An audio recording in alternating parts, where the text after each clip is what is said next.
Programming Throwdown, episode 175, resume writing. Take it away, Patrick. I don't know that we've ever talked about it before, but probably have. We've talked about all the things. Every so often it ebbs and flows. I have a DSLR and I had recently upgraded to a slightly newer one, but smaller than my old setup. So, this is like a physical camera. It's large, has interchangeable lens. Now, what is the SLR? Is the D digital? What's so D is digital. SLR is single lens reflex. So way back in the day, if you ever see the like old cameras, there's like two lenses, one above each other. Those were reflex cameras. In other words, you could look through and the lenses moved in synchronized fashion. But when you take the picture, the bottom lens opens up and exposes the film, but the top lens is what you're focusing and composing the picture through. And so these are, I think they would call them TLR, two lens reflex. And then, so they moved to single lens reflex, which has a mirror at a 45-degree angle behind the lens. So the light shines through the lens, bounces up into a pentagonal prism and in through the little cup at the top that you would look through. And then when you go to take the picture, the mirror drops down and exposes the film. So then they had digital SLRs where instead of exposing the film, it exposes a silicon sensor, CMOS or CCD. Then actually now it's a bit of a misnomer. Most of the lens reflexes, the mirrors popping down are gone, and they're all mirrorless cameras. And so the lens is directly exposing the sensor pretty much all the time. And then the thing on the back or the thing in the eyepiece is, rendering the basically it's like a monitor for the sensor. But I don't know. I still call them DSLRs because whatever. Yeah, that makes sense. Stuck at it. But yeah, so they give better quality than like your phone. That's the point. So I mean, that's the question, right? And so my phone does pretty good. I have a pretty recent iPhone personally, but I think most of the phones, we've been in a bit of a opportunity for I think features to equalize a bit. And so I have a pretty nice phone. It has a lot of nice features. It takes great pictures if you take time to compose them properly, make sure they're exposed properly. Mine has an option to do them as the raw images rather than the JPEG images. So you get more dynamic range in the colors. It uses extra bits to store the color information. So 10 bits instead of normally 8 bits.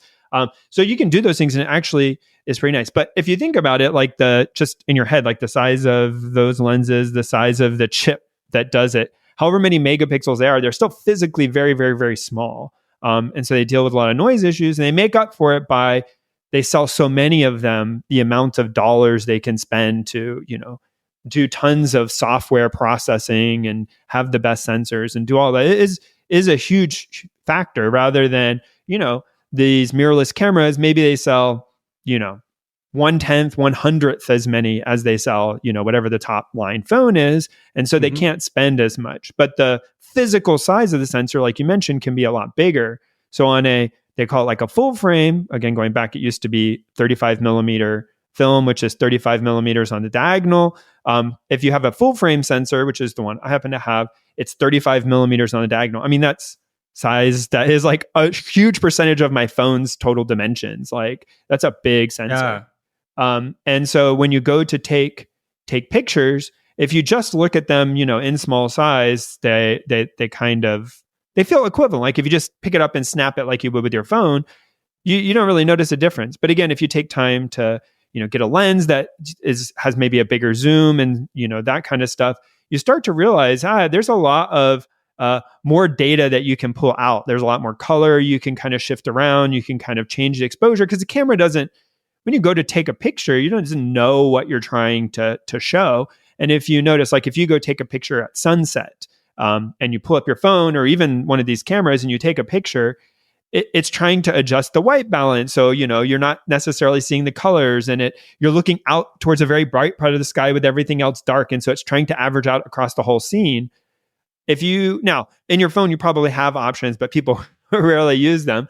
But I have no idea what half those buttons do on the camera app. There we go. But when you have a physical camera, you have all these, buttons, and you sort of like switches and dials, and all that stuff is sort of immediately there. And so for me, it's a bit of a first world problem, I guess, a luxury, I would say. But you can do these things with the phone you have. But if you're able to have one of these cameras, forces you into a slightly different way of thinking. And what you find is, or at least I do, that the actual process of taking these pictures, sort of like treating them with care, which of course takes orders of magnitude longer than clicking the auto adjust feature and posting them to family and in a group Right. chat or you on social media or whatever. And I don't even really share these pictures with anyone, but just sort of having them and sort of taking time with the content picture. So I'll take a picture of my kid, but rather than just, hey, smile, snap, it'd be like, hang on, I'm going to take a picture, and you have them sit, a little nicer, and you get a little bit more of a composed thing, which is how growing up, at least, that's how kind of all the pictures were. No one just like rapid, click, click, click, click, click. Like people would set up a picture, you would take a picture. Now you could say that's fake, but it has a certain, nostalgia and specialness to it. When you go back to edit that picture, you're sort of re-engaging a bit with that moment because you took time to kind of think through it, and then it's a little bit of a more of a thoughtful process. So I've been finding that interesting. And to answer your question, I don't actually know, because I treat them so differently. The force yourself to use your phone and to use it in the way where you adjust all the settings, and it's obviously not going to be as capable still. Like, you can put a absolutely gigantic lens with a huge zoom, and your phone can't do that. But if you shoot in the sort of normal ranges of things, if you really took time, learned a sophisticated phone parameter app, and figured all that, maybe they're the same. But just pointing out that it's kind of, today our interaction with photography is just so far removed than even 30 years ago, 20 years ago, the crappy cell phone cameras like today. And then lots of news events happen, and you just realize so many people are taking pictures, taking video, that even when events happen and people didn't realize they were going to happen, they end up getting captured. And it's just this very interesting thing that I didn't spend a lot of time thinking about, but I've recently been re-engaging with it and just thinking through like pictures as physical. Like, actually, when was the last time, I don't know, for me, it's been a really long time, printed a picture out, like sent it off to be developed. Oh yeah, or printed it or held it in my hand. It's an entirely different thing to like hold a picture in your hand and like look at it. It's crazy. I can't remember the last time I held, a picture, one of my own pictures. That's Dude, it's wild. I probably haven't had a picture developed until recently. I went on a trip and took a family portrait and had it printed for my family. I like a large. I was like the first time in probably 5, 6, 7 years I'd had like a picture become a physical set of atoms. Okay, so I have a couple of questions. First of all, like, how do you learn how to take pictures? Like, is this something you learned on the internet? Did you take like a? Yeah, okay, got it. And I'm by no means claiming to be an artist about it. It's a interesting process, and it's really. I mean, if you're an engineer, it's not that hard. That makes sense. So you went on YouTube video, and it's like, okay, here's what the different acronyms are, and here's when shutter to use one speed, or the other, aperture, focal length. Like you can learn these in an hour of watching YouTube videos and looking on tutorials. Yeah. Okay, my second question is, like, when you're doing something like printing a portrait, have you tried any of these like super scale algorithms where like they'll like increase the DPI of your photo using AI? And did you need anything like that? So I did recently. I had a picture where I needed to zoom in a little bit more, and I actually did use, which I think I could have done it on my phone too, but I happened to have used my large camera for it. I have a Sony mirrorless camera, and it has a bunch of extra resolution. So I zoomed in, and it was really noisy because, when you blow a picture up, it's noisy. So I actually didn't do super scaling. I didn't really need more resolution, but I did run one of the AI like denoisifiers. And it did actually like, I don't want to say creepy because it didn't put more detail than was there, but it did a really good job. Like it was suitable. It went from like, this is blurry and you can see what's happening to like, it was a picture at an event for one of my kids. And so it was, like them doing something up on a stage. And so it was far and it was dark and it was very noisy. And afterwards, I was able to send it to people, and no one realized this was like a tiny corner of a picture that I took because, wow, limitations. It's amazing. So it's amazing. I recently used the thing where you select an area. Basically, my wife had this photo and there were people in the background. Yeah. It was at the beach, And unfortunately, there was a woman in the background bending over. And so it was just like the most embarrassing shot of this poor stranger in our family photo. And so yeah, there's this tool you just lasso that part of the image, you Yep. press a button, and it inpaints it. And I was also pretty surprised. When you see examples, you're obviously seeing the best of something, or someone's at least tried multiple times, and they're showing, like when you read a research paper, they're showing you something that they're really proud of. And so I was a little skeptical going in, but it was great. I mean, it even drew like a bird. I was like, wow. It's like it had a ton of creativity. It's just shocking where that industry's I think, come. but I think to be clear, I think that's a relatively recent development. I think that Yeah.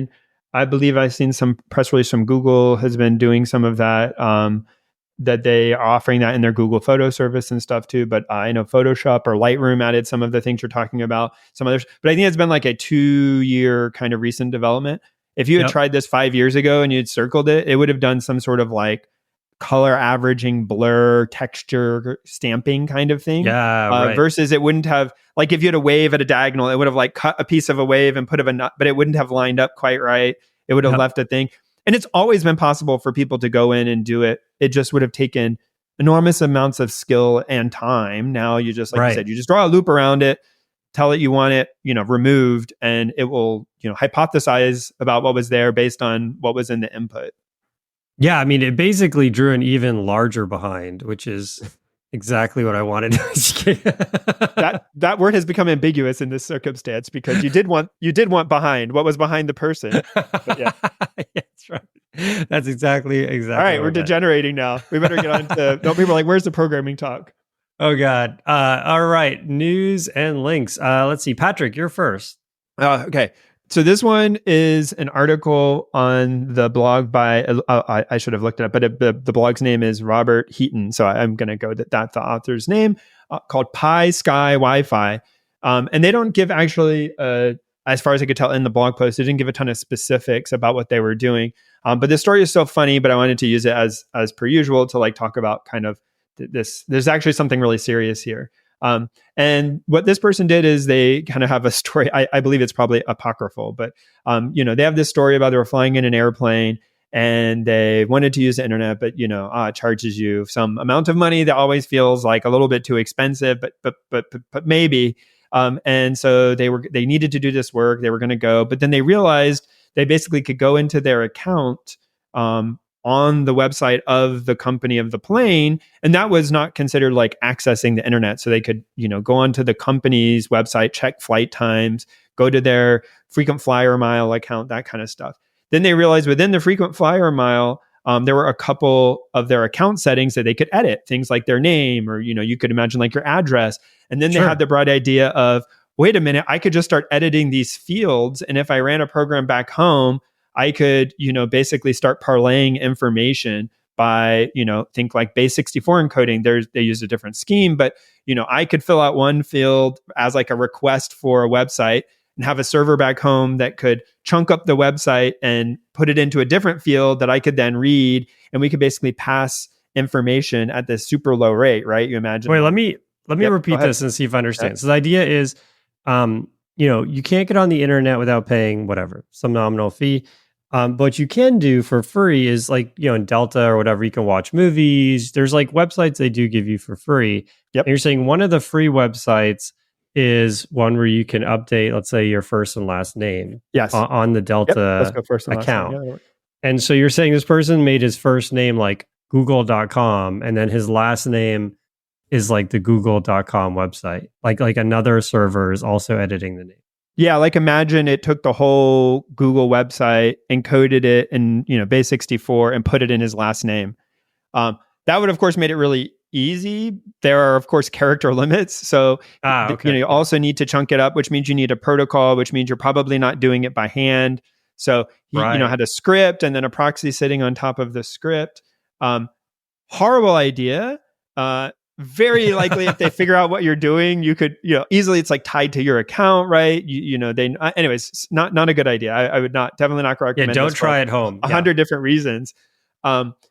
But so two things. So the blog article is super useful because it goes into this, that if you sort of, the beauty of how we have the internet today is it's all these layers, right? And we tend to forget about them. You might learn them in school, but all the layers, and there's a transport layer and then application layer. But this is the beauty of it, is like, if he can find a way to pass bytes reliably, or even unreliably, but pass bytes from the airplane to a computer and from the computer back through some protocol, no matter how slow, no matter how bad the data rate is, you can basically wrap that up, and then everything above it just doesn't care.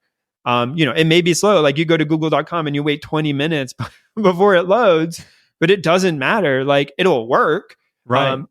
And so this sort of thing. So one, that's an interesting discussion, a very weird way to get into that discussion about the internet and the, protocols behind it and the kind of specifics that was going on. But this is a broader thing, is that, to be honest, I've been in this boat before where, I did development on microcontrollers or something else really small. They didn't have even maybe a serial port that we could use in a way that would work. And if you can find a way to turn something on and off, we were turning a LED, blinking an LED.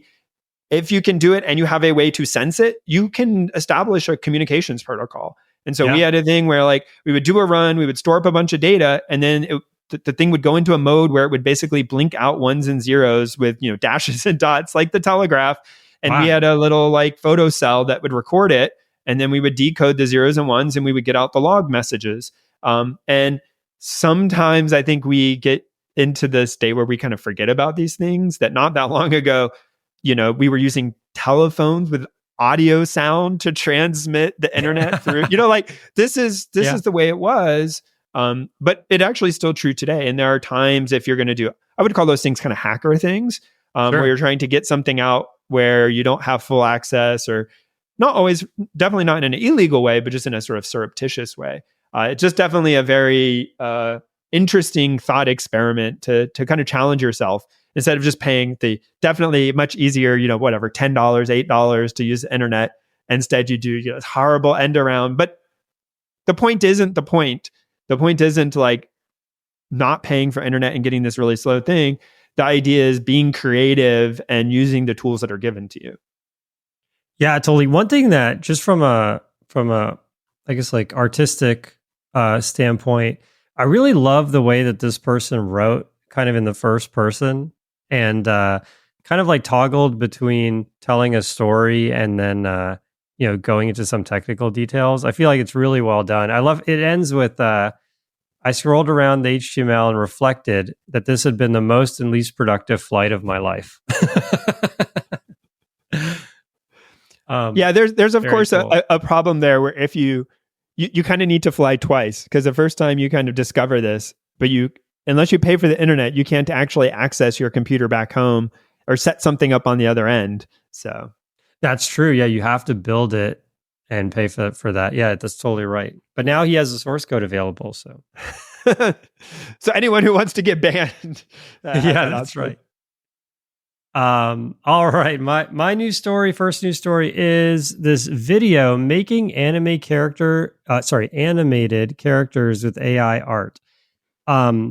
I thought this was so cool. I stumbled upon this because I typed this into Google expecting to see a research paper on how to do animations. Like, everyone knows about DALL-E and Stable Diffusion, these things where you type in, a horse eating hot dogs on the moon, and it'll like render that photo, right? But there's nothing, and there are things for video as well, right? But what you don't have is something where it's like, a 2D, rig of a horse, and what you end up with is this marionette puppet, right? That you can animate. And so I just thought this is like an interesting void here. Like, no one's built like a text to animation. And searching for that, I found this video, which I thought was just amazing. This is basically somebody they're heavily promoting Adobe products, although it's not an official Adobe video. But what this person does is they start with text to image, and I think they put like a lion wearing a suit or something like that. a bipedal lion wearing a suit. And so you get this lion standing on two legs, with a pretty human like figure, but definitely a lion head, wearing a suit, and then this whole jungle background. And so he goes through, like, he deletes the background, but it's a complex high frequency background. It's not like it's on a white sheet or something. So he shows how you can use AI to like detect the background in a sophisticated way, deletes the background, and then the lion, because it's a photo, one of the hands of the lion is covering his like midsection. So again, using like lasso tools, but they're like intelligent, like it's kind of like snapping you to like the semantic segment, right? He like pulls the arm off, and then now you have this like hand arm shaped void in the torso of the character. So he uses the AI in painting, and it draws like a pocket of the genes that was missing, and all of that. And now he has this arm that's kind of bent, so he unbends it using some other tools. And basically, within about 15 minutes, he goes from this image that was generated by an AI to this like 2D character that can blink and the mouth can move and everything. I thought that was really interesting, kind of like symbiosis of, AI and, real skilled artisan work on the computer. So it's definitely worth about 10, 15 minutes. I mean, if you're not super into it, you can kind of skip ahead, skip to different parts. But I was just enthralled with this person's ability and all the different AI tools that some of which I didn't even know existed. I've seen a few examples like this where you mentioned it. A person with skill just becomes like much more powerful, having access to tools and being willing to have a creative approach to the problem. So, right. Being willing to say, it doesn't matter that I have 100 years or whatever, that's too many, 20 years of experience drawing this scene from scratch. I'm going to see if there's I'll call it better way, but also being willing to leverage the fact that I am still an artist. I still know how to rig a 2D, animated character is something, for instance, I wouldn't know how to do, but they did. And so, yeah, I think this is one of those, I'm curious to see what'll happen. Like maybe AI will just leap ahead and be able to do it from scratch, but much more likely in the midterm, we're going to see willing people able to just scale their productivity unbelievably using approaches that are kind of blended or hybrid like this. And we don't really have a term to call it. Like it's not really AI art anymore, but right, started that way. Yeah, that's right.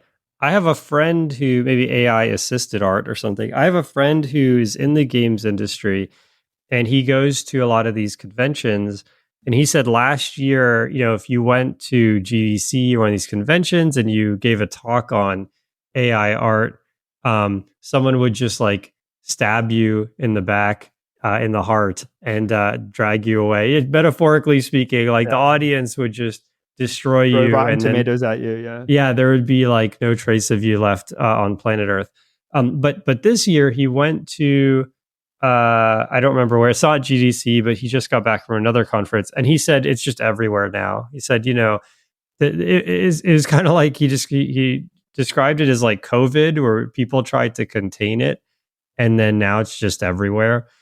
So it's like there's whole companies with stands and booths, like talking about their AI tools, and people are giving talks on it, and there's just no going back from that now. Wild times. Yeah. All right, my next article, I'll keep this short. The title is "The Real 10x Developer Makes Their Whole Team Better." This is on the Stack Overflow blog. I just generally wanted to take a moment on 10x engineers. This blog post is pretty short and mostly just talking about there's a sort of mythical 10x developer that floats around in various forms, and people debate, are there really people 10x more productive? And the answer is, in certain contexts, probably, or even more. Sometimes people call them sort of rock star engineers or rock star developers.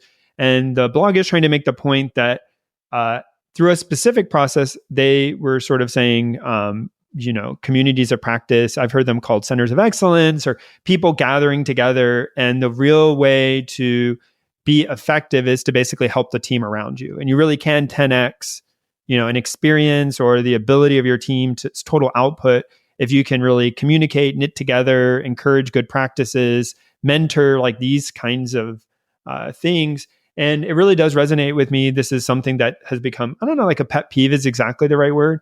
But people, oh, I want to hire someone just like super, super smart, like just the smartest person in the room. And it's maybe, when I look at them or think about composing teams that or working with such people, it's like, but how do they communicate? How do they work with others? If they're super amazing, in certain circumstances, it may be useful, but far more useful is a person that can, work well with others, help, make, better than the sum of the pieces, I guess, is the kind of way of saying that. And it sounds goofy, but I really have run across people who are like that.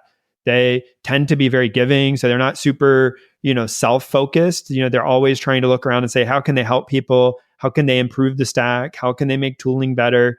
And I really do think there's the ability to just have a very outsized return on, a single person if you consider it across their ability to help others. And in some ways, regardless of whether there are people who can be, 10 times more effective code output, I think that the ability to knit together a team is sort of far more useful. And so when people think about their own careers, this is much less talked about. How to help others, how to make your team better. It's about, and even on this podcast, somewhat, it's like specific skills you can learn, ways to make your own, problem solving better and more improved. And those things are important, but also thinking through how are you a good team player? And it's a much more subtle and less easy to talk about problem.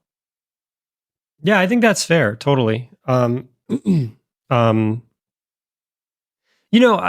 I've thought about this a lot, the 10x engineer thing. One thing that comes to mind is like, it's really kind of a bit of a faulty premise, right? Because if a person is a 10x engineer, then it really just becomes about saving money, right? Like if a person is doing 10 times as much work, then that's 9 people you don't have to hire, and it just becomes this big money game. Like Cisco hires 10 engineers, Facebook hires one 10x engineer, and they both end up exactly the same.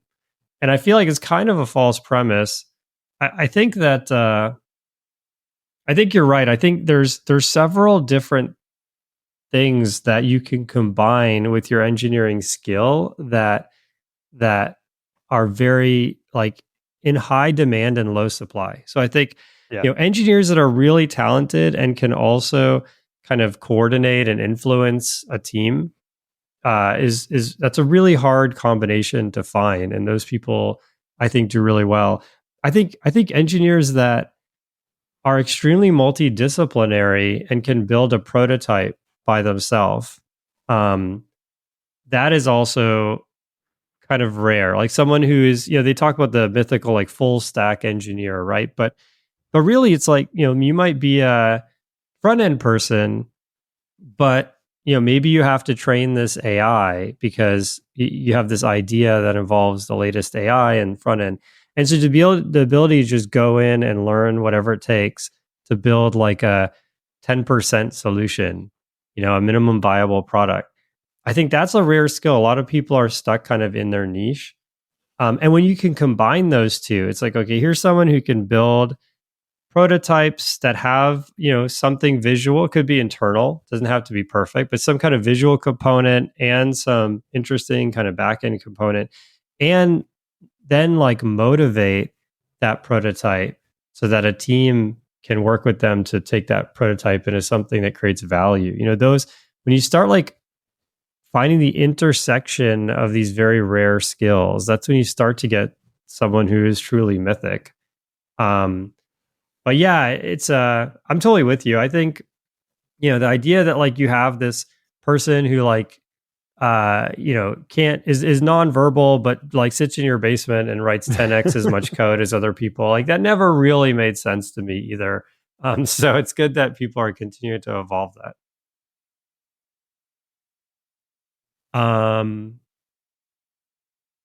All right. So, okay, Patrick, I want you to watch this video. Okay. I'm gonna read the title while Patrick watches it and gives us his live reaction. It's called "The Beauty and Challenges of AI Generated Artistic Gymnastics."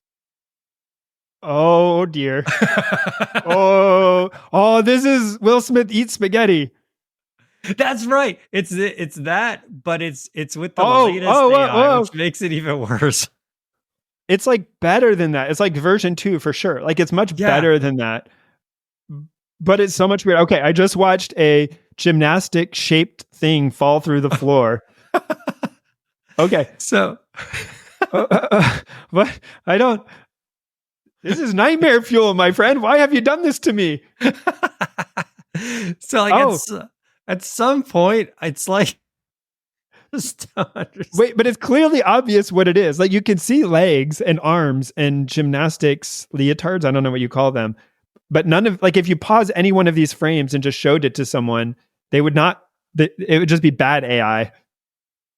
Yeah, the difference, I think what makes this so much like next level beyond the Will Smith video is the quality is so good. You know, in the sense of like, you know, when you do see somebody's face, it looks good. It's just the interplay. There's just so much. I don't know how to describe. Everyone needs to take a moment, go to our show notes, click the link, and watch this video. It's only a minute, but it's. How does this only have 31,000 views? Like, did this get ripped off of like TikTok or something? Oh, here, from Instagram. I see. It looks like, oh no, I can't tell. Oh yeah, maybe. I found this in I think a machine learning Reddit or something. I'm not sure exactly where I found it. But yeah, let me see if we could describe this. Okay, so basically what this is an AI for folks who aren't going to watch a video or listening in their car or something. It's a AI generated video of gymnastics. So imagine, you know, the parallel bars, what is it called when the balance beam. So more specifically, if you ever watch it like during the Olympics, it's like that exact setup. So the stadium, right? All like there's like judges on the side. So it's like a very conventional gymnastics meet or competition or whatever you call it. Yeah, and then there's like gymnasts on a balance beam, and you'll see a frame where the person is standing like at the start of their routine. Then they begin to do their routine, except instead of bending down and doing a handstand with their legs flipping up in the air, their head folds into their stomach and they go into a gymnastic shaped blob that then falls through the floor and separates into two pieces. But the fans are in the background, like they're still bleachers. The scene has coherence. They look billboarded or something. It's very weird, but the scene has coherence. It's just like, it clearly, like, yeah, it doesn't whatever it understands about humans, the gymnastics are breaking those assumptions.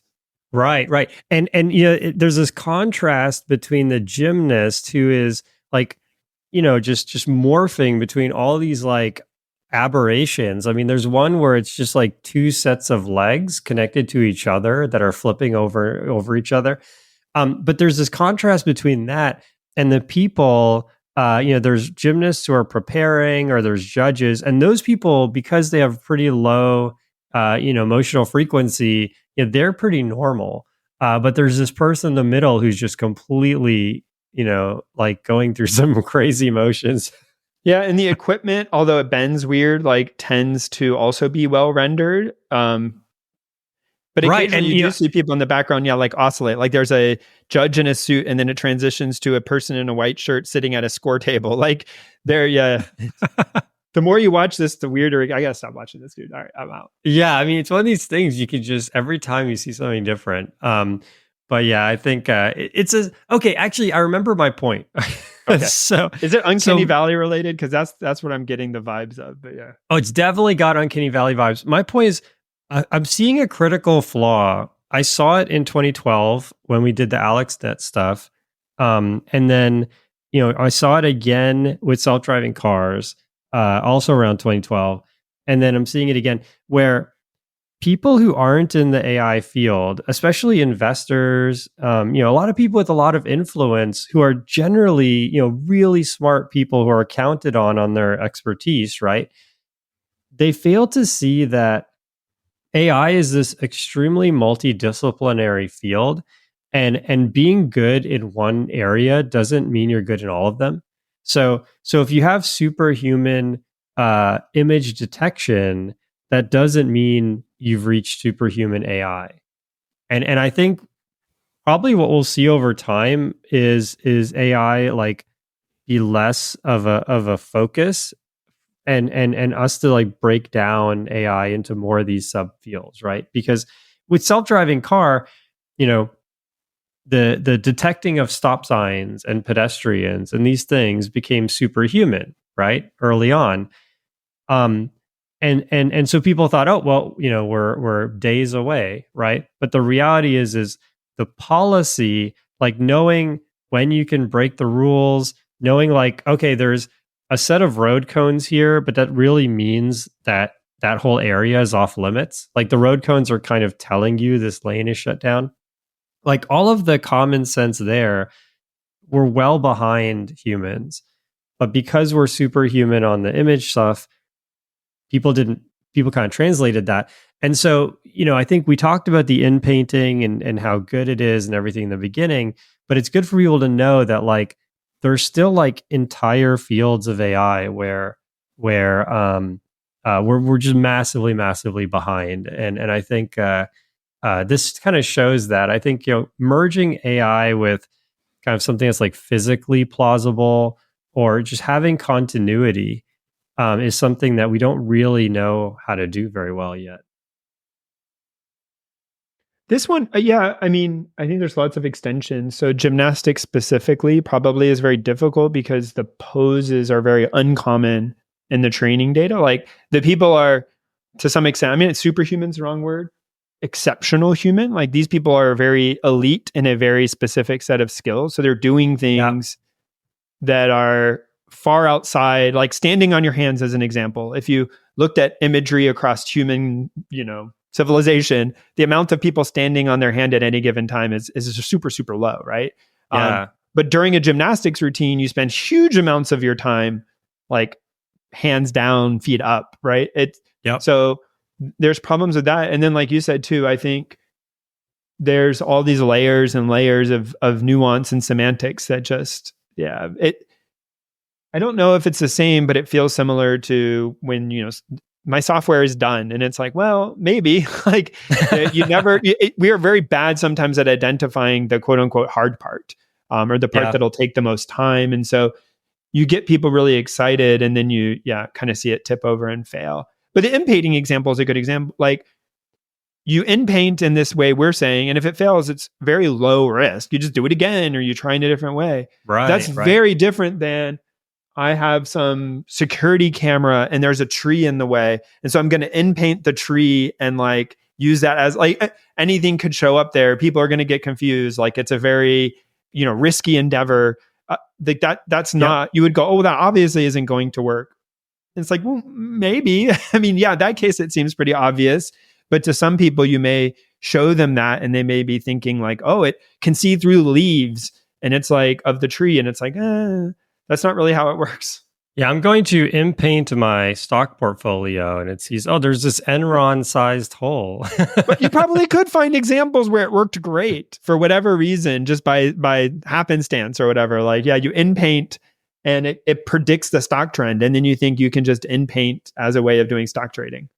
Yeah, you know, this is a hype cycle I've seen within like my like kind of local community, and I'm seeing it now. And I feel like I don't know if anyone from my workplace listens to the show. I mean, I work at a pretty small company, but there's even people I work with now who they are really good at AI, brilliant, and they think they can predict the stock market, and they do well as long as everyone else is doing well, and then they get completely crushed. I mean, I don't want to wish any future ill gains to anybody that I know, but I've just seen this so many times now that when someone says, "Yeah, you know, I'm also doing some algorithmic trading, you know, on the side, and oh, it's like starting to make X amount of money," and it's like at some point I won't need to work because I'll just make X, and at some point X will become enough. And then there's always some kind of market downturn, and almost every time people get hit really, really hard. Yeah, I pay a fair amount of attention. I mean, we talked about on this thing to finances and the stock market and that kind of stuff. To be convinced out of what you're saying, just go look at the kind of people who work at Renaissance Technologies and the kind of proven returns that they get, and then say, can you outcompete those folks? If you don't know, we don't have time now, but like, yeah, the kinds of people Renaissance Technologies hires for their hedge funds and Jim Simons and the like, yeah, there's just, I don't want to go toe to toe with the kind of folks that work there. Yeah, I mean, okay, so to play devil's advocate, you could argue that there's also a lot of really uninformed people. But I think it's not the kind of situation where you just have to be better than the average trader. I think you have to be a lot better than that to have a guaranteed stable high yield.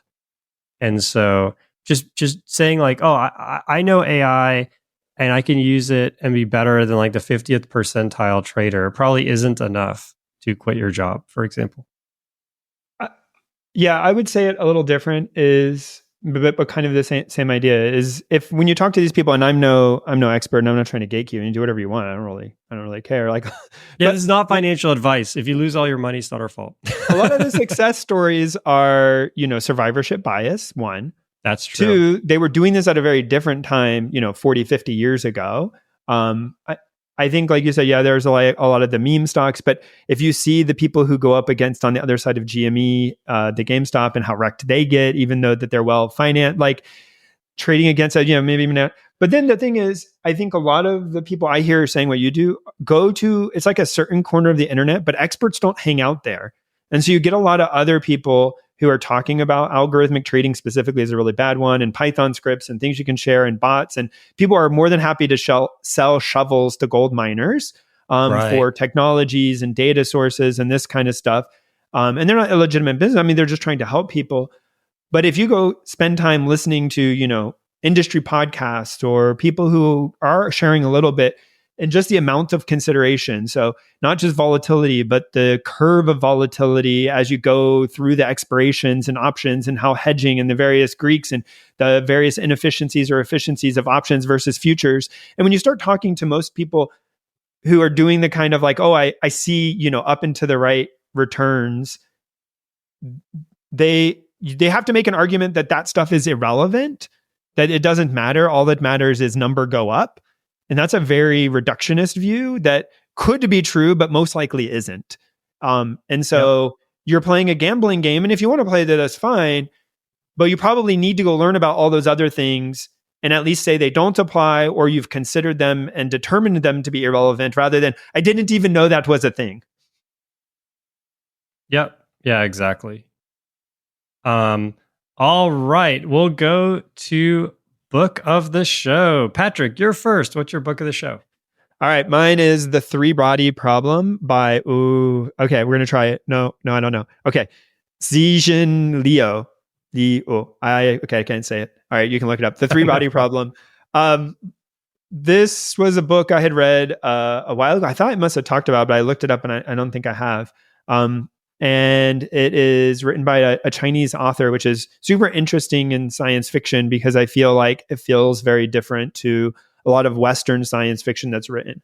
But it recently got made into a series by Netflix from the people who did Game of Thrones. But if that makes it better or worse for you is your own sort of opinion. But The Three Body Problem itself is, I think it's a trilogy. I only ever read the first book because I actually didn't love the book. But here, the TV series actually makes it a little bit more palatable, I think, than the book, which was pretty tough to read for me. But definitely an interesting take of, during the Chinese Revolution, someone just basically like down on humanity. It's not good. Like there's lots of problems, and ends up communicating with an alien race that, doesn't share that with other people. And then when people find out, there's this whole like, how does humanity want to relate to the fact that there are aliens coming to Earth? And then it sort of plays out from there. I read the summary, so you may consider that a spoiler, but that was all stuff contained in the back of the book. That's fine. So, interesting setup, interesting problem. there are all sorts of other like, semi nearby. People talk about, if you kind of believe that Earth is on a catastrophic course due to global climate change in some way, could you really just release tons of fertilizer into the ocean to sequester carbon dioxide by causing a giant algae bloom? And it really is, when you start to look at it, feasible that a very, very, very small group of people could take something that has absolutely catastrophic results for Earth or for humans, kind of like just on their own. That there doesn't need to be a, group agreement or a large decision-making body. And it's kind of an interesting take. And so definitely recommend it. I just finished the Netflix series. I also thought they did a good job with it. So if you're looking for something to watch, it's definitely a pretty serious show. So just know that going in. But yeah. Oh, cool. Yeah, I will actually check that out. So it's on Netflix. Is it also called The Three Body Problem? Yes. Oh, very cool. Yeah, so my book of the show is also a book that I wasn't crazy about. So I guess Patrick and I have something. So just breaking the fourth wall here, listeners. Patrick and I, we read a lot. I don't know if we read more than one book every 2 weeks. I mean, that's pretty hard for at least for me to do. And so we're going to have to review whatever we're reading. And so it sounds like this week we read some books we're not totally crazy about. I will say so my book is the Checklist Manifesto. I really enjoyed the stories. So this person is a doctor, a medical doctor. And so a lot of their stories were just really interesting medical situations. There is a lot of medical, or maybe what's the right word? Like, they are like cutting people open and doing all sorts of stuff. And there is some detail there. So if you're very squeamish, obviously there's no pictures or anything, but if you're squeamish, think about that before you get the book. But I thought it was fascinating. I mean, there's a whole world around patients and complications that can happen, and miraculous survival stories, resurrection stories, people who are completely incapacitated and doctors were able to revive them. The point of the book is that you should have checklists and force everyone to use them. And it's like a pretty simple point. I mean, it definitely doesn't need a whole book. The book doesn't, it kind of motivates through example, which is a little strange because it's kind of, if you give an example, someone can't really argue that. Like if you're like, okay, I added a checklist and then we saved this person's life. The argument against that is what? Like maybe you would have had some extra time on your hands. You could have eaten an extra meal or something. Like it's like almost indefensible or unassailable. So I wouldn't look at it as a particularly powerful self-help book or anything like that. But these stories, I think, were captivating. I got this one off from the public library using the Libby app, which is, I don't know if it's only an American thing, but depending on where you live, you might have an app that connects to your local public library and lets you. It's effectively like a Kindle or an Audible app that's connected through the library, and all the books you borrow them. And so I found this one on there. I thought it would be pretty interesting. Gave it a read. Overall, kind of lukewarm. Some good stories, but I wouldn't recommend it.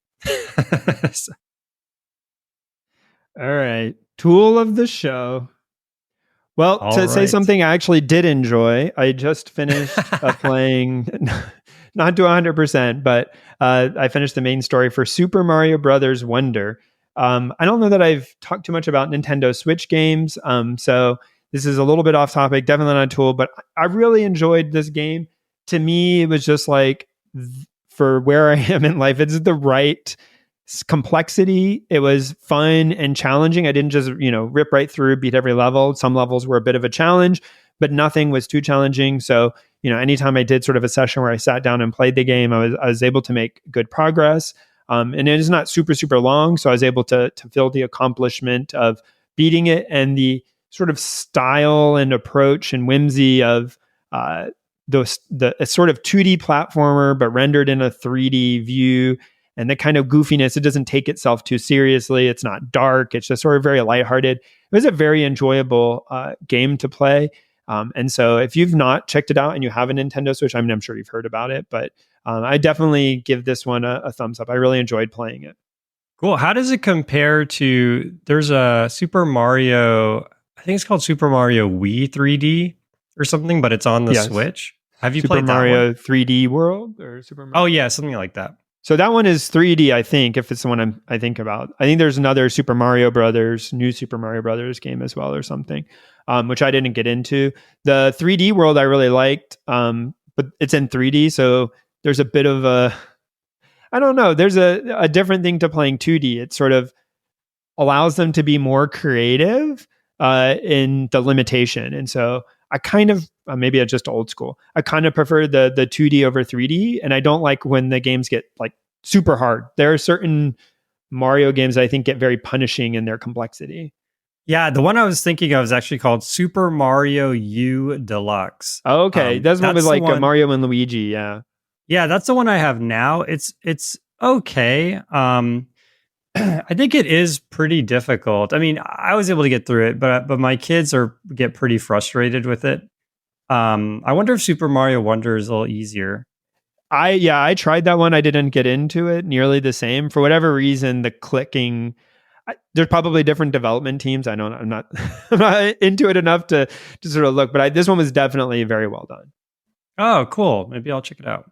All right, my tool of the show is Amazon Q. I feel like maybe, I think we had it as a news last time. That's right. We had it in news, and I've been using it pretty heavily. And so I'm going to upgrade it from a news to a tool. But yeah, effect. This, this, it needs like, it just ate a mushroom and now it's super, super news. I'm recently building some stuff. I'm not ready to release it yet, but I'm getting there. So I have to keep it a little under wraps for now. But maybe another thing I used Amazon Q for was the LinkedIn bot. I don't know if we talked about the LinkedIn bot on the show. Yep. Oh, we did. Okay.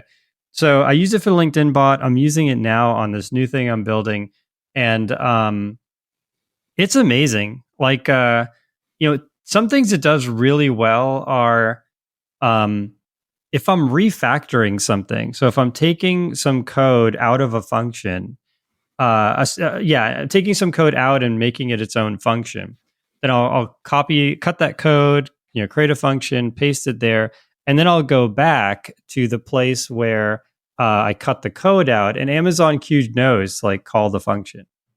So it just like auto completed that for me.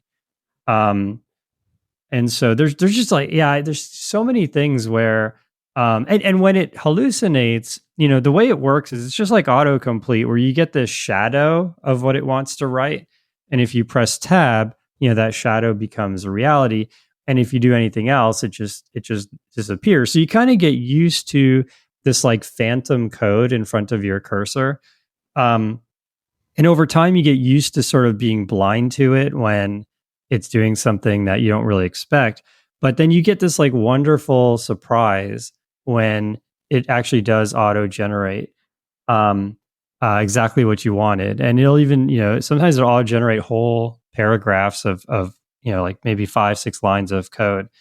So yeah, I think it's amazing. Folks should check it out. Obviously, as we talked about in the past, don't do this for work. If you're doing this on a work computer, you should instead go to your boss and ask him to get some kind of license or figure something else out. I'm sure there's companies that have enterprise solutions there, but if you're in college, high school, building something on your own, it definitely behooves you to get an AWS Builder account and get Amazon Q. The reason I ended up on Amazon Q and not GitHub Copilot or one of these other ones is frankly just better marketing. I have the AWS extension. A lot of people have that in their VS Code, and they just parlayed that into a like a little notification like I think originally it was part of the AWS extension. So you everyone just got it for free. And then it became its own extension once they had kind of a critical mass. So they did a great job marketing it. I think that all of them would probably be equally good, though. Yeah, I'm excited that when these become commonplace and able to be used at work, and there's like a well-established practice around them. But yeah, for now, I've not delved into these, but I definitely kind of want to. Yeah, I mean, I'd be curious for your coding for C++ and these things if it would be as useful. My guess is it'd probably struggle. Oh no, don't tell me that. I want to envision it being panacea. Yeah, I mean, well, okay, so a couple of things that are just first principles, right? Like it's not going to know like, oh, this memory address is actually like a FIFO in hardware or something, right? So, oh, okay, well, yeah, fair enough. But I mean, that would be the day when you can feed I don't have to do that quite as much anymore, thankfully. But if you feed it a data sheet and it would build out for you communications protocol, like that would be amazing. Oh man, that'd be awesome. That'd be cool. All right, now I'm just fantasizing. All right, somebody out there, make it happen. All right, on to the topic of resume writing. This came from a gentleman. I never give last names because I don't know who wants that or not, but Matthew C. We had a discussion on LinkedIn. Matthew sent me a LinkedIn message. He said that you really enjoyed the show. He was wondering if I could take a look at his resume. Fortunately, my LinkedIn AI didn't flag it as spam, which it has flagged actually. It has a couple of false positives. So if you're listening, I do apologize for that. But this one, let through. And so yeah, I talked to Matthew. I gave him some tips on his resume, and I said, hey, what if we did a show on this and gave you credit? And he was thankfully really supportive of us doing that. So thank you, Matthew, for inspiring the show. To start at the maybe obvious, why even have a resume? I mean, back in the good old days, no, they were that good. It is actually a little. You'd show up and. You may have gotten a job interview in some various ways, and then they would ask you for a printed out, and you would have like a little leather, or at least that's what we always had, like these little leather binders, and you would unzip them and pull out, on a printed, very nice paper that you would buy specifically for printing resumes, and you would, hand them over. I haven't done that in a very, very, very, very long time now. Most of the time, everybody gets copies electronically because in order to apply for a job, you have to go to some portal on some website, and the almost very first thing you need to do is upload your resume and then proceed to type in most of the information from your resume into various forms. But, it's an expectation that you have a resume when you apply for jobs today. And the reason they have you, upload it is to share it with everyone, to have it recorded for other potential openings. It is a thing. But it's also because they do run keyword detection. They try to categorize it. And when you kind of read on the internet, you see people bemoaning this. And I do agree it's kind of problematic. But it's also very difficult, especially if you work at a large company and get many thousands of resumes, trying to categorize so that the right people look at the right resumes. Because as a person who does hire sometimes, you'll get a dump of resumes. And if they're mismatched, it becomes very difficult to trudge through them and say like, hey, these are totally the wrong kinds of people. Like, it's not that they're good or bad. It's just this is not a match for the kind of role that I'm looking for. And so I need to find a way to get access to the ones that I need. And so I think having a resume, probably pretty obvious, but I'll give one non-obvious thing, which is and maybe you're already there. I don't want to make an assumption, but one of the things is as you move through your career, it becomes a little harder to remember some of the exact details that you want to provide for previous positions and roles. And so it's really a log. You may trim stuff off as they become older and older, but having those things written down so that next time you go to apply for a job, you're sort of appending and then trimming down, is actually really, really useful to have that sort of log that you can go through and be able to curate for future applications. Yep. Yeah, totally. So what is a resume? There's actually not that much variance. Most people follow, pretty standard formats. Sometimes I've interviewed designers and more creative folks who have also done interesting things to their resume. But in a lot of those cases, those folks also have a portfolio, so you really can't go wrong on your resume. But for them, but for professionals, I think try to keep it to one page. I think that's important. I think that way everything is just fitting on one screen. And it usually starts out with your name and some generic information. Some people have put whether they need a visa or not. That can be a important point that sometimes I've seen in the very top line of the resume. But usually just some basic information. Where does this person live? Their name, etc., phone number potentially. And then it goes straight into various education and work experiences and accomplishments there. And then usually at the end, it will end with a list of let's say skills or trades that this person has. So this person might be an expert on compiler optimization, and so they'll put compiler optimization. And sometimes people will put more soft skills and things like led their volleyball team in college or something like that. This is a little different than a CV. So a CV, which I think is Latin, right? Curriculum vitae, something like that. I think that's right. So a CV will typically list out all of your research papers, or depending on how many you have, it might be a subset of them. And so that's where it can take several pages to list out. But even if you're writing a CV, I would effectively have a resume on the first page, and then have a section of notable papers and awards, and then you can have a list, and that list might be 4, 5, 6 pages, but it's basically a glossary of your favorite research journal papers and awards. So you're still basically writing a resume and adding some content to it. Yeah, I would agree. If for some reason you need to go past one page, and some people say it's okay to be on 2, sometimes people have a very strong preference for 1. And if you're going to 2, unless there's a really, really good reason, it tends to just draw on too long. So if you have stuff that requires more, I would say prepare 2 different. I think that's what Jason's alluding to as well, is like have 2 different documents. One is your resume, concise, 1 page. And then you can even say on there, more details or CV available if needed, or description, something, and then have another document which is longer and goes into more details if there's really things that you need to list out. So here's another one though, Jason, I don't know how you feel about it. Some people say having a GitHub on the resume, a GitHub link, is a requirement. Oh, that's a good question. I think, I think you should only put things on your resume if they're good. This is a great answer. Okay.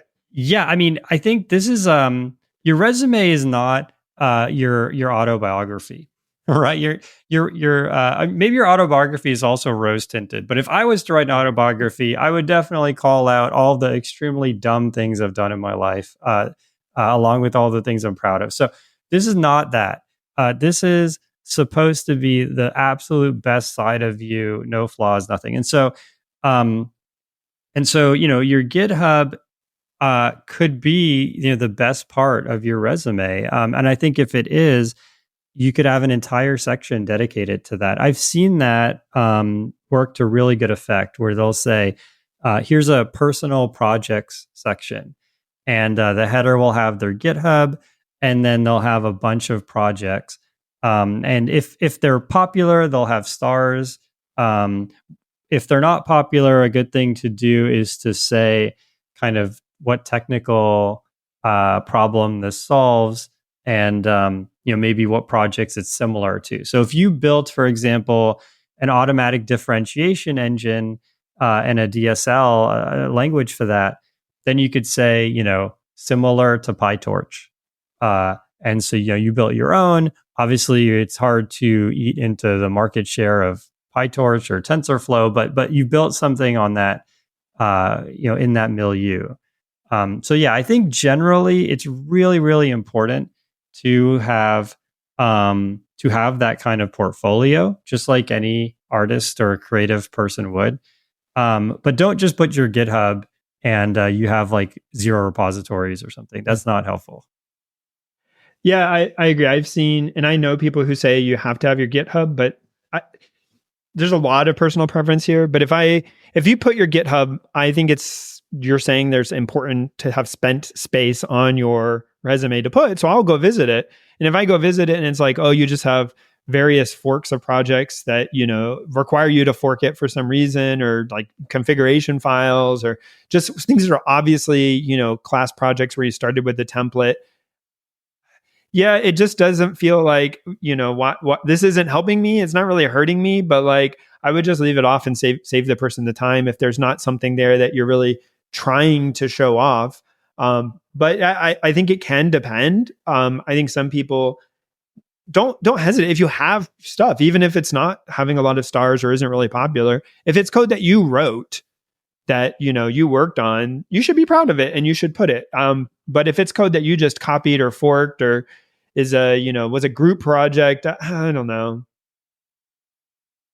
Yep. Yeah, I totally agree. I mean, the thing too is if you don't put it, then people won't think about it. It's a Streisand effect, right? So if you put the GitHub repo and as you said, it's all like University of Chicago, course 12, 0 stars and there's no tests or anything, then now people like, it's actually kind of worse than just not putting anything. All right. Well, I think maybe we'll go through some do's and don'ts. And so I'll start off with a couple of do's. Definitely be specific. So when you're writing that, hey, I was at this company, I mean, that's, very specific. Put the dates that you were there, the location, those things are good. You can put the skills used. I think that's important too. But also like when you write projects, say specifically things that will make sense to people who may not be super familiar with the jargon of what you were doing. So if you were, doing something in a database, but your database had a particular internal name, probably not super useful if you're applying externally to put the internal names of those databases. So put down, database, schema design, right? But definitely be specific about not the work that was being done on the project, but the work that you were doing on the project. Right. And so I see a lot of people that you spend time asking because they're pretty junior and they put a pretty high level project and it's, what did you do? What were you responsible for? And I think, and it's not, again, you don't have to be nervous or ashamed or bashful about it, but just put down the specific thing that you were doing. I was writing unit tests. I was doing integration, whatever it is, that's fine. Put that there. Don't put, I was responsible for a project that, did $100 million and, was 10,000 lines of code that, had a SLA of, 99.999% uptime. It's like, okay, this sounds like a group of people were doing this. Yeah. What were you doing? Yeah, it's a good call out too, because it'll give the person looking at the resume some idea of your kind of compass, right? So for example, if someone says, I implemented the Python standards committee at my company and I made like 20 or 30 decisions around like different syntax and all these things, then it's going to, excuse me, it's going to paint a picture to interviewers that you're somebody who is really cares about dev infra and the developer ecosystem and all of that. Conversely, if you say, hey, I wrote this code that added this much incremental revenue to the bottom line of the company, and I worked on these features that caused this many more customers to come in the door. Then people know, okay, this is somebody who's very product focused, and they're going to be kind of a good person to like be in between the business and the engineering, right? So isolating your specific contributions helps the interviewer know like what your strength is. Yeah, I mean, I think I don't know, kind of corollary, like the sort of thought there. I'll be a little harsh. If you try to scam your way into getting the interview, people are going to figure it out, especially in the kinds of jobs that we're talking about here. Almost always there's going to be a technical portion of the interview, and it's going to become obvious. So even if you happen to put something down to score an interview, either when they go to check your references or they're talking to you, or like it'll come out. And so you'll just have wasted time, and then people are going to be irritated and upset. Or you're interviewing for a role that's a higher level than you'll be able to successfully interview for. And sure, you may tell yourself, well, there's like a very outside chance that like I'll score it. I don't know. The opposite is worse, right? Like the opposite, that you get sort of kicked out of the queue because people are like, no, this person is just like, there's just no good, rather than, oh, they were miscategorized. Right. And even like at a more granular level, you might just not get the right job for you. Like maybe you really should be spending half your time with these Python committees, setting the course of the company, like and the language specs and all of that. But you like really tried to fluff up like your like impact numbers, and because of that, now you're on some product team. You could have been on some other team that was a better fit, et cetera. So it's like represent yourself. I guess I want to make sure that we're not creating contradiction here. Like obviously, the time you accidentally deleted the production database, don't put that on your resume. But of all the good aspects of you, be faithful to that sort of distribution of talent and represent that as faithfully as possible on the resume. Another thing is any item that you put on your resume, be ready to talk about. And so if you put down, hey, I've seen I'll give a goofy one first. Someone put down, I can solve a Rubik's Cube in under a minute. And then so the interviewer thought it'd be funny. They brought a Rubik's Cube and asked the person to solve it. And so, I mean, that's a bit of a goofy example. And they just put it in there to be funny, but they got called out on it. But I've seen people put down, I'm an expert or I know, and then they put down 6 programming languages. And then someone starts talking to them about one of them, like, well, I used it for a tiny project one time once. And it's like, well, maybe you needed some way to qualify that or call it out. But similarly, it's very frustrating when someone puts down that they worked on a project that's relevant to the role that they're interviewing for at a company, and you ask them to talk about that project. And I've had people just tell me, I don't remember, or I don't know. And it's like, well, why did you put it on your resume? Like, you have other stuff here. Like, what is it that you do remember, right? Like, be ready. If you put it on there, people are going to ask you about it. Yeah, that's a really, really, really good point. Don't put that 20 languages unless you've been listening to the show for at least a few months. There we go. How many languages do you put down? If you were going to put them down, Jason, I'm curious, like what threshold would you have to cross? Like how many do you think you'd put? That's a great question. So, okay, I have maybe a slightly different view than Patrick, although it's very similar. All right. So I think that you can put down any language as long as you're prepared to like really understand it between now and when you're interviewed. So for example, let's say you're interviewing for a game development job, right? So, and let's say you have like you've done a few small projects in C#, right? So you can put C#, but if your resume gets through the screener and you land the interview, you're going to need to take a week off whatever you're doing and cram C# really, really hard, because like you don't want to show up. I think it's okay to like flex a little bit on the interview as long as you're prepared to back it up by either knowing that language really well or getting like really up to speed with it very quickly.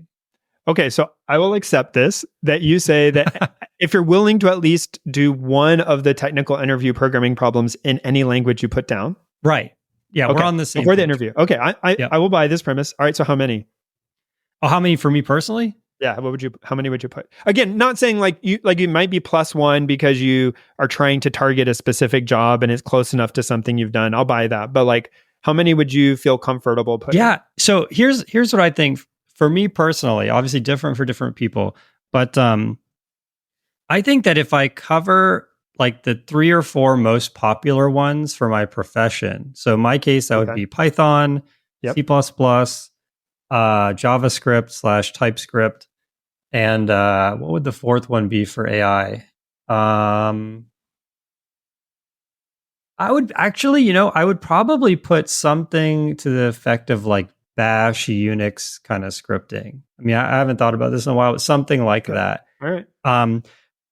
And so I would put those, and then I would just assume that companies know, like, okay, all of our AI is in Swift, but we know that like there's a lot of people who are really smart who haven't used Swift yet, and so they're going to have to interview Python people. That's the way I would approach it. Yep. If they wanted it for AI, they would just let you learn Swift on the job. Yeah, exactly. Yep. Now, if you're, go ahead. No, go ahead. I was going to say, if I'm like, let's say I'm junior engineer, straight out of college, I would probably try to figure out what language the company is that I'm applying to, like what language they need. And I would put that language and I would study it hard if I got the interview. That's what 19-year-old, 22-year-old, whatever Jason would do. So. All right, fair enough. So I would put 2. And I hear your points. I'm not saying no on them, but my reason for bringing this up. So you said 3, 4. Okay, I give it the Bash thing. Okay, maybe everyone could add that. I don't know. I don't actually consider my Bash scripting to be that great. So maybe I would have 2 tiers, and in total have maybe 4, maybe 3. But we routinely see people out of college 6, 7, 8 programming languages written down, and I'm just like, no, there's no way. It's like, what is the bar here? If I asked you even just basic questions in a random one of these, what is the chance you're actually going to be able to answer these? Yeah, it's tough because like, for example, if you're applying to do I work at a self-driving car company. If you're applying to do work on the car, you're going to need to know C++.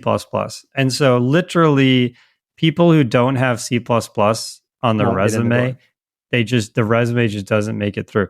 And so if C++ is like, you've done a few examples, I think the part where we agree is you need to be able to show up and do a 60-minute interview in every single language you put on there.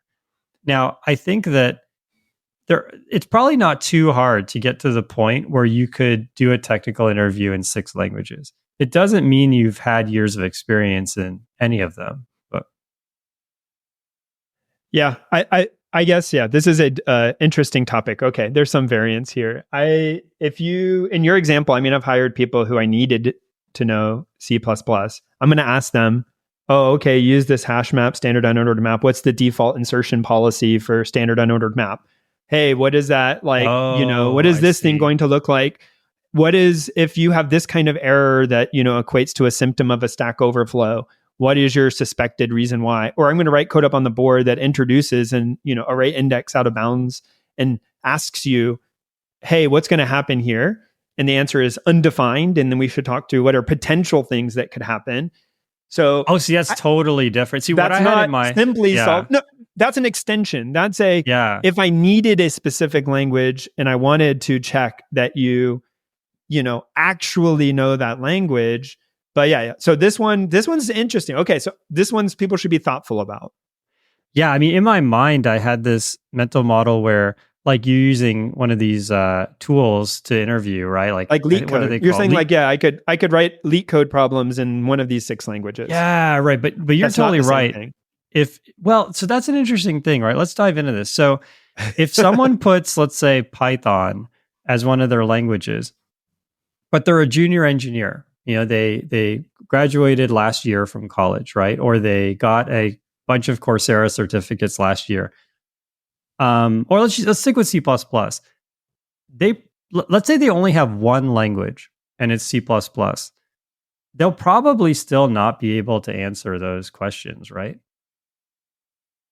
So I think it matters whether someone says they can do a language. There's basically like 3 levels. There's, I bet I can learn this in a week to where I could be as productive as anybody else, like any other person who is not an expert.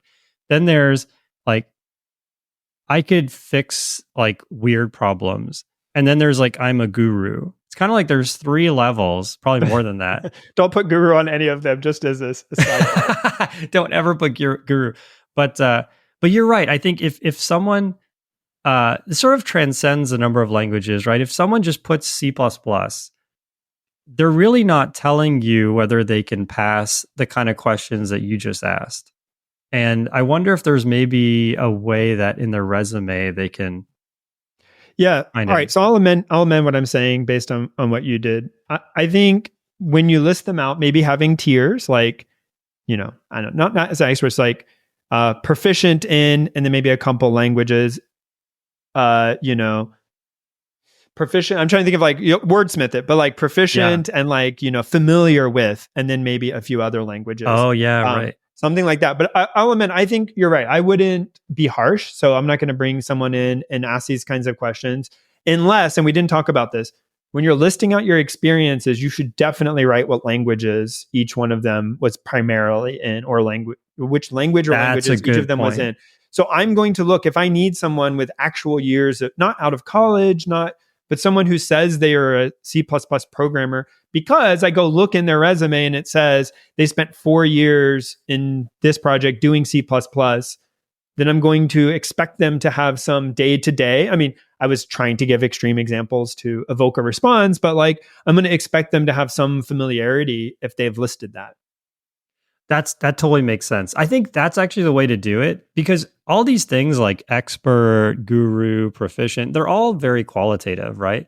But if you were to say C++ for 10 years straight, well, then yeah, I think it's fair to ask that person like which of the different standard maps is better in which cases and whatever. Like that must have come up in the past 10 years.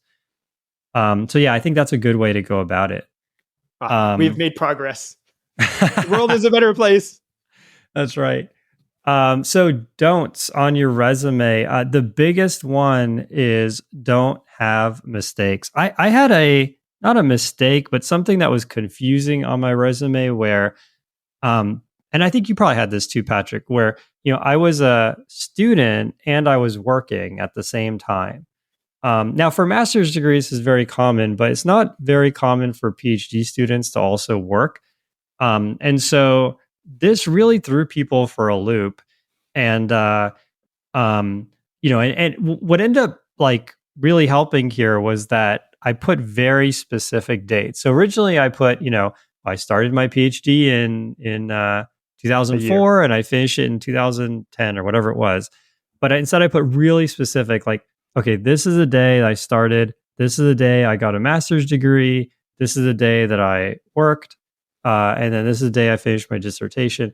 And so like, I think just being really specific, like ambiguity is a form of a mistake when it comes to your resume, and being really specific helps a lot. And definitely don't have mistakes. If you put, just from personal experience, if I see someone and they like, the dates don't really make sense, like they kind of work 2 jobs at the same time and they didn't work, and the dates aren't really lining up, especially if they don't match their years of experience, like 10 years of experience, but you only worked for 3 years, then I'll just say, this isn't like, this is actually a kind of a segue I'll go into briefly. Managers have to look at a ton of resumes, right?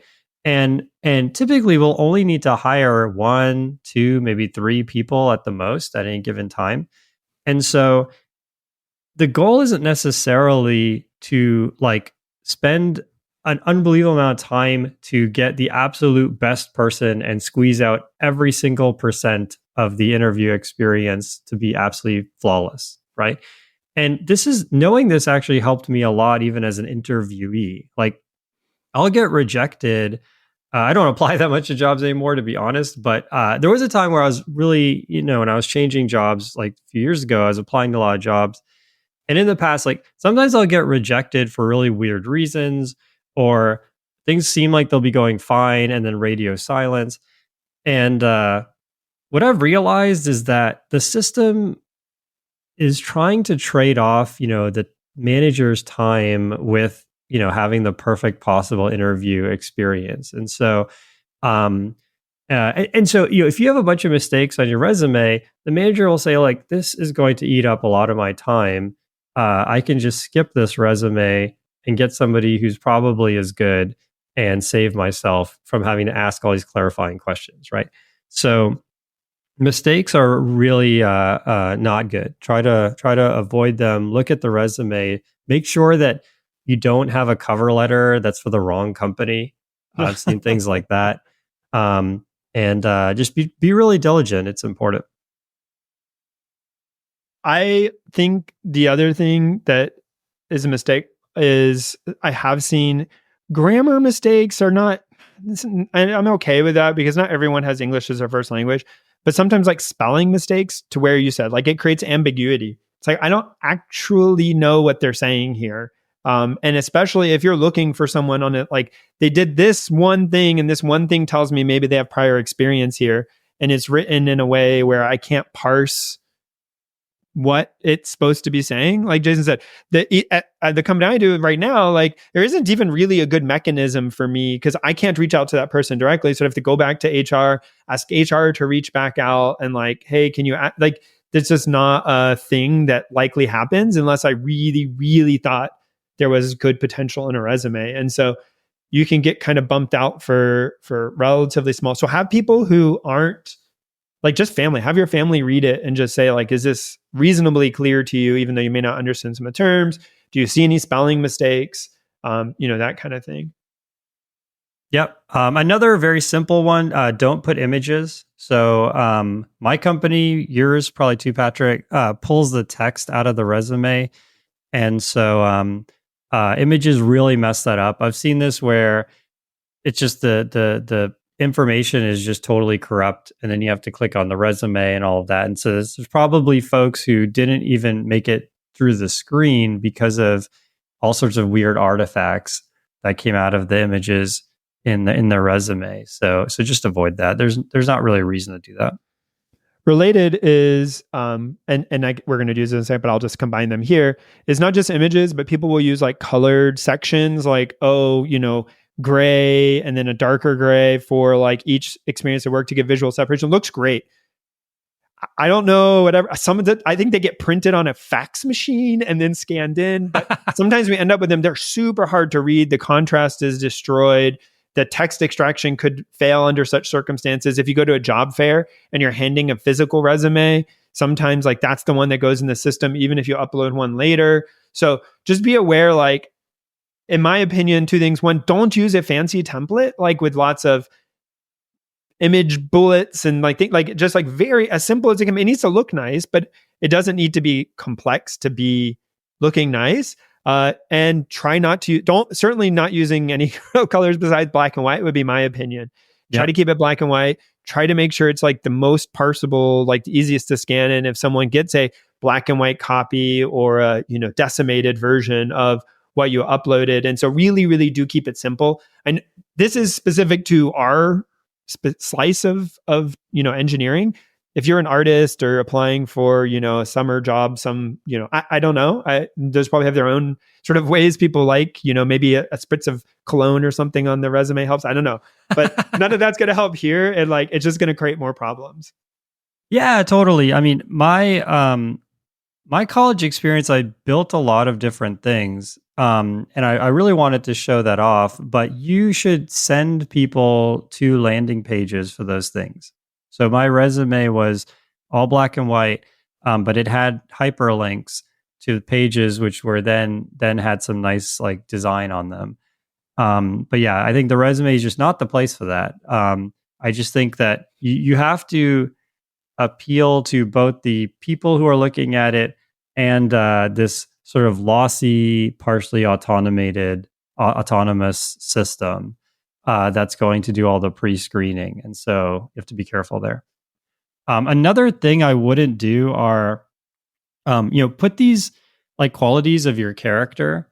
This is actually, I mean, it would be really nice to show your character on your resume. But the problem is, it's just, when people are reading resumes and they come across like hardworking or friendly or something, at best, they just ignore it. Like they have blindness to it. I mean, this is their 30th resume they've looked at today, and it's just, they skip over it. At worst, it does seem like a little bit weird, right? Because it's just weird for someone to call themselves friendly or motivated or hardworking. I think, again, similar to what we said with languages, if you're hardworking, then find objective things that you did. So, for example, let's say you built 100 houses a year for Habitat for Humanity, like physically built the houses. Well, then that shows you're super hardworking, right? So just put that. Find how have these social qualities resulted in some objective thing that you've done in the world, and just put that thing.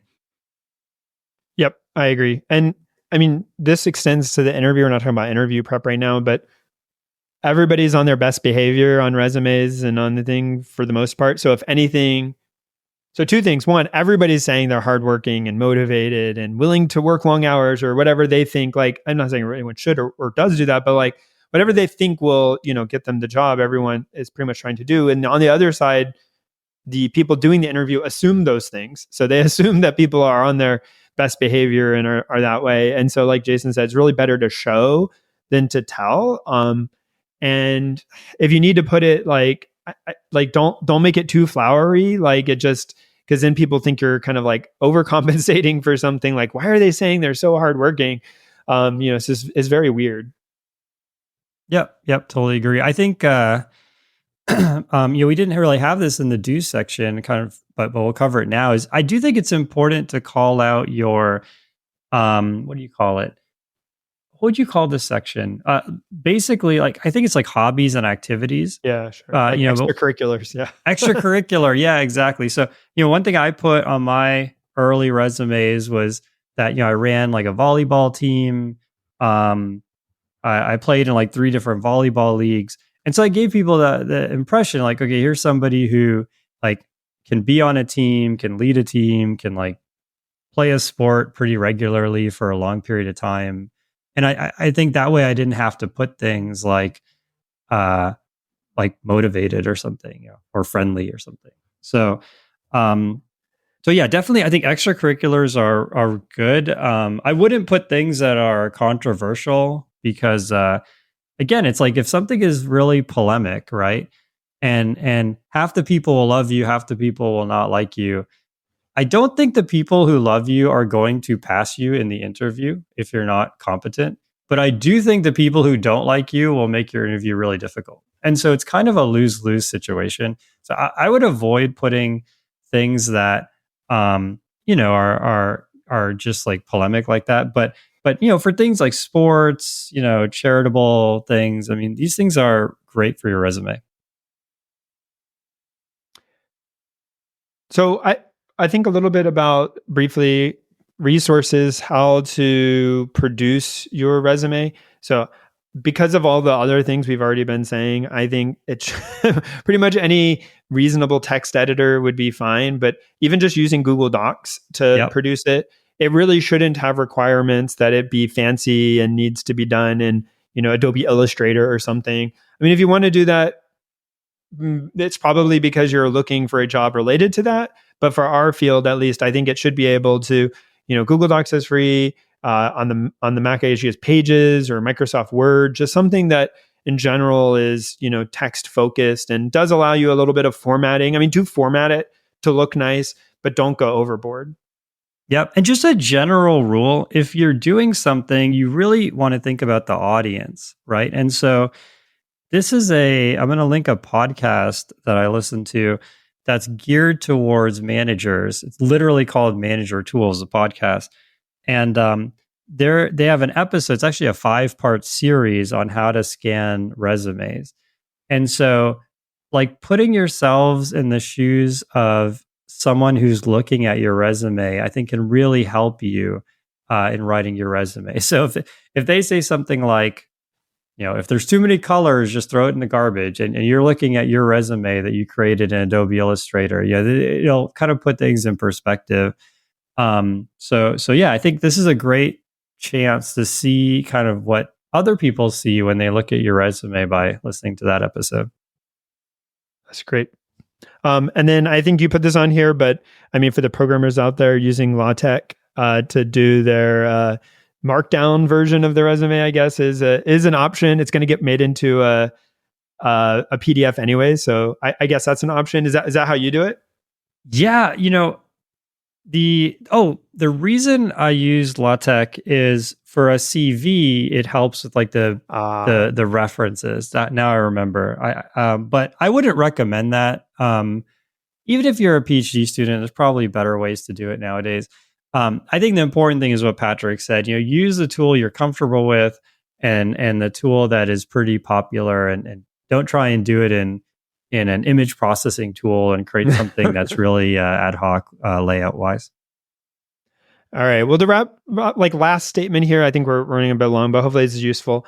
I think for a lot of these things, one of, like Jason was mentioning, is if you want to say you're hardworking, show you're hardworking, put down things that indicate that you're hardworking. And I think it isn't the only goal, but when you're picking projects to work on at your job, or careers or hobbies to do, thinking about how they may show on a resume is worth considering, right? I think not because the resume matters a ton, but because you're thinking about that as part of career development. And part of having a career is, having hobbies outside of that, but having the ability to show your, potential as an employee. And so I think putting thought into, how am I going to choose what to work on, and what is it going to look like, later? So as an example, if I was reading something this morning, COBOL, there's a, dearth of COBOL engineers. So at work, someone might say, hey, we have this COBOL code we really want you to take on. You should think, is that something that I really want for my future? Is it something that, and a way of thinking about that, is that something I really want to put on my resume? Like, am I going to want another job in COBOL?